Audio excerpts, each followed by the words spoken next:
हाय। आज है bill of exchange की इलस्ट्रेशन नंबर 8। तो सबसे पहले इलस्ट्रेशन को पढ़ते हैं जी। क्या कहता है जी? On 1 November 1991 A sold goods to B for ₹1000 on credit basis. ठीक है जी। 1 नवंबर 1991 को क्रेडिट की बुनियाद पर ए ने बी को 1000 रुपये में चीज़ें सेल की। ठीक है।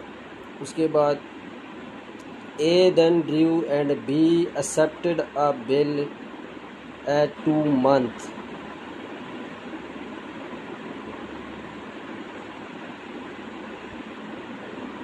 ए ने ड्रू किया और बी ने 2 माह के लिए बिल को उसको एक्सेप्ट कर लिया। A send bill to his banker for collection.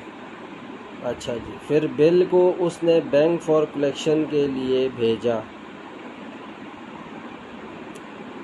अच्छा जी। On the due date the bill was duly presented to the accept but he could not meet his acceptance। मुकर्रा तारीख पर बिल सही तरीके से कबूल करने वाले को कबूल कर लिया, लेकिन वो इसकी मंजूरी को पूरा नहीं कर सका। ठीक है। द बैंक पे 25 rupees as noting charges on behalf of A. Bank ने ए की जानिब से 25 रुपये नोटिंग चार्जेस के तौर पे अदा किए। The bank also charge ₹5 as collection charges. Bank ने 5 रुपये वसूली मुआवजे के लिए जो चार्ज फीस होती है वो भी वसूल किए। आगे क्या कहता है जी? Pass the journal entry in the books of A B and bank account. A B and bank account. ठीक है जी। सबसे पहले ए इसका जर्नल।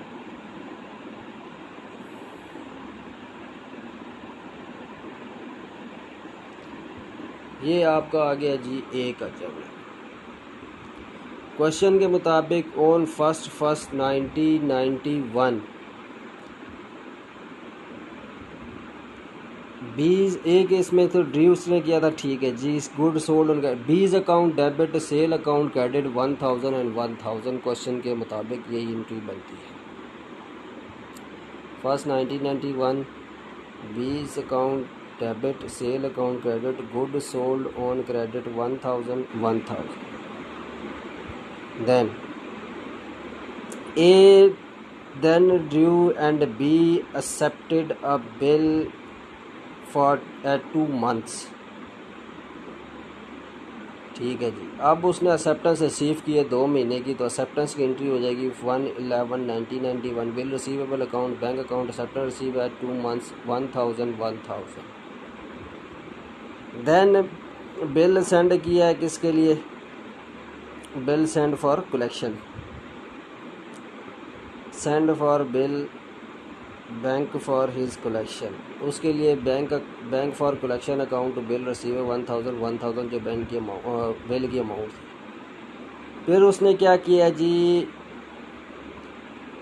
25 रुपये उसने चार्ज किए हैं जो नोटिंग चार्जेस किसकी? ए की बिहाफ पे उसकी एंट्री कर देंगे बीज अकाउंट टू बैंक अकाउंट। और ये अब डेट कैसे आएगी जी? आप हिसाब लगाओ जी। 1 नवंबर, दिसंबर, जनवरी।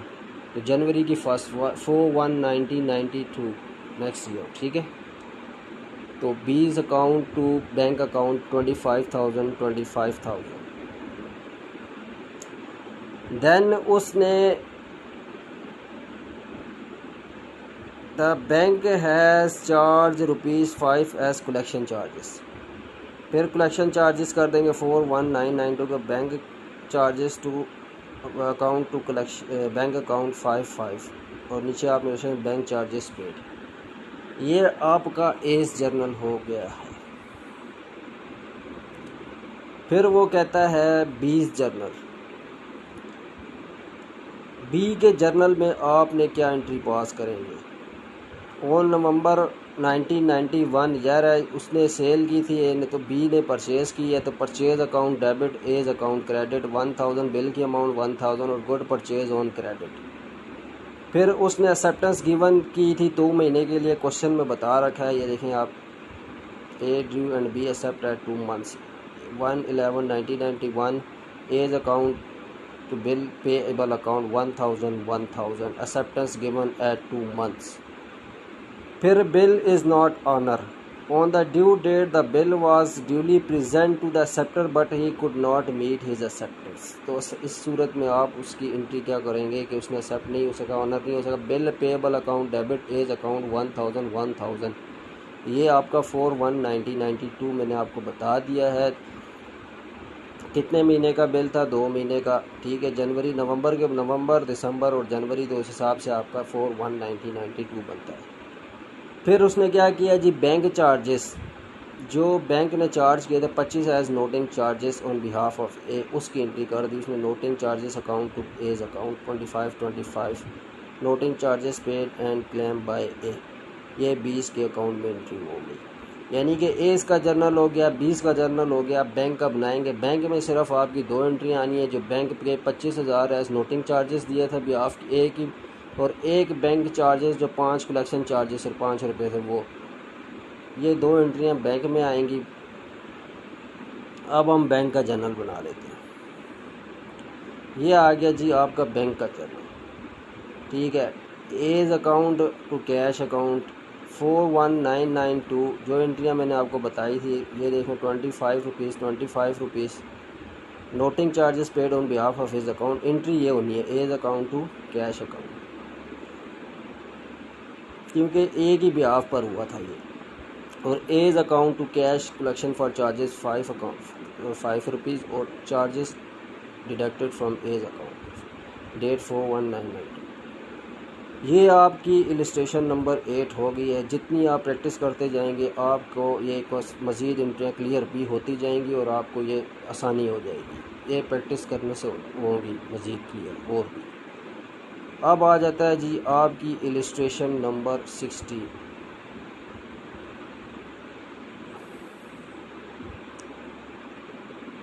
इलस्ट्रेशन नंबर 16 में क्या कहता है जी, आप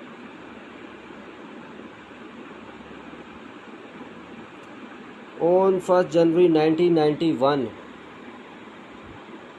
X and Y drew bill on 1 month at 1 another and 3 month for ₹2500 for their mutual accommodation.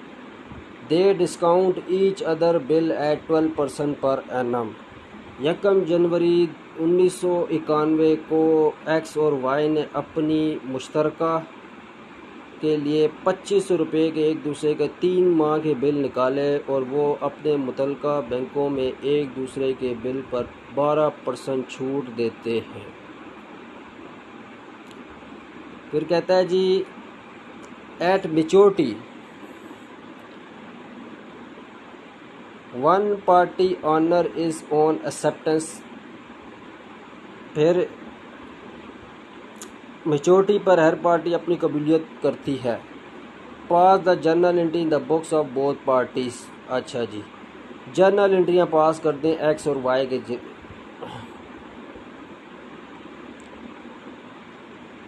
की बुक्स में, तो जर्नल एंट्री हम पास कर देते हैं। सबसे पहली एंट्री आप देख लें जी, एक्सेप्टेंस एक ने रिसीव की, यानी एक्स रिसीव कर रहा है और बी उसको दे रहा है एक्सेप्टेंस। तो 11991 क्वेश्चन के मुताबिक बिल रिसीवेबल एक्स के उस बुक में, एक्स के journal bill receivable account to Y's account 2500 और इसके वाई के जर्नल में X account to bill payable account 2500। यहाँ पे एक्सेप्टेंस रिसीव एट 3 मंथ, यहाँ पे acceptance receive eight given at 3 month. ठीक हो गया। नेक्स्ट एंट्री आ जाती है कि ये अब एक्सेप्टेंस जो दे रहा था, एक्सेप्टेंस गिवन एट 3 मंथ्स, वो देख सकें 2500 की 3 months for their mutual accommodation. ये आ जाता है जी 1/1/1991 को। Y's account to bill payable account acceptance given at 3 months, और ये आपका bill receivable account to X account acceptance receive at 3 months. Then उसने डिस्काउंट कराया, ठीक है, दे डिस्काउंट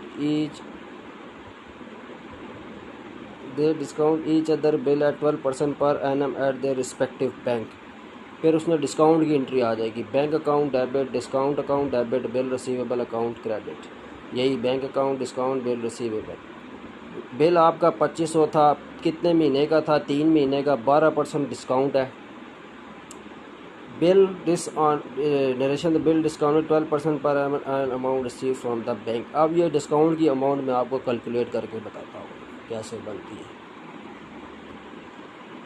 जी। बिल आपका कितने महीने का था? बिल की अमाउंट 2500 रुपया है, 2500 का बिल है। इस पे 12% क्या देता है जी? डिस्काउंट मल्टीप्लाई बाय 0.1, ये आपका आ जाता है जी 300। और कितने महीने का है? 3 मंथ्स का है। Multiply by 3 divided by 12।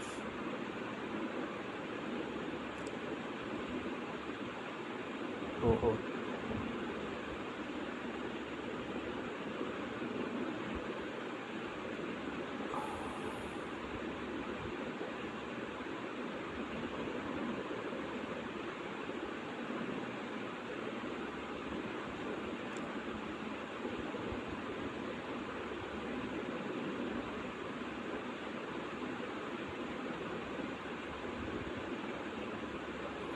ये आ गया आपका 75। ये डिस्काउंट अमाउंट है, ये आप लिख देंगे डिस्काउंट पे। उसमें से आप अपनी जो अमाउंट बनती है वो निकाल दें। बिल की 2500, ये आप डिस्काउंट अमाउंट 30 माइनस 2500 का जो बिल था वो, उसमें से ये अमाउंट आप निकाल दें। 2425 आपका, 75 आपका डिस्काउंट है, 2425 आपका बैंक में चला जाए, 2500 का बिल था। और यही आप इधर भी लिखेंगे 2500, 75 आपका डिस्काउंट और 2545, और ये मैंने आपको कैलकुलेट करके बता दिया है। फिर वो आगे क्या कहता है जी, at maturity each party honour its own acceptance, ठीक है। और मेच्योरिटी पे दोनों पार्टियों ने ऑनर की अपनी एक्सेप्टेंस कर दी, ठीक है। ऑन एक्सेप्टेंस मतलब हर पार्टी अपनी कबूलियत करती है। तो उस सूरत में एक्सेप्टेंस की एक देखो जी एंट्री क्या कर देंगे, बिल पेएबल अकाउंट, ये एंट्री होनी है 4491 को। Bill payable account to cash account और bill payable account to cash 4491, 2500 bill की जो अमाउंट थी वो, और यहाँ पे narration maturity acceptance met and amount is paid to Y's bank, और यही भी यहाँ पे एक्स बैंक लिख देंगे। On maturity acceptance met at amount paid to X bank. ये तो सारी एंट्रीज़ हो गई हैं, लेकिन यहाँ पर ये जो डेट की बात करते हैं जो मेच्योरिटी पे, यहाँ पे आके आपने डेट का बहुत ख्याल रखना है, क्योंकि यहाँ तक तो सारी डेट्स क्लियर की थी। उसने कहा था at maturity each party honour its own acceptance, फिर वो अपनी एक्सेप्टेंस पूरा करते हैं। यानी कि जनवरी के बाद 3 महीना, फरवरी मार्च अप्रैल, जनवरी के बाद आप करें तो फरवरी मार्च अप्रैल और 4 डेज़ वो हो गए, तो 4/4/1991, ठीक है, ये डेट बनेगी। और ये आपकी यहीं तक है एंट्री। आज यहीं तक, सी यू नेक्स्ट लेक्चर।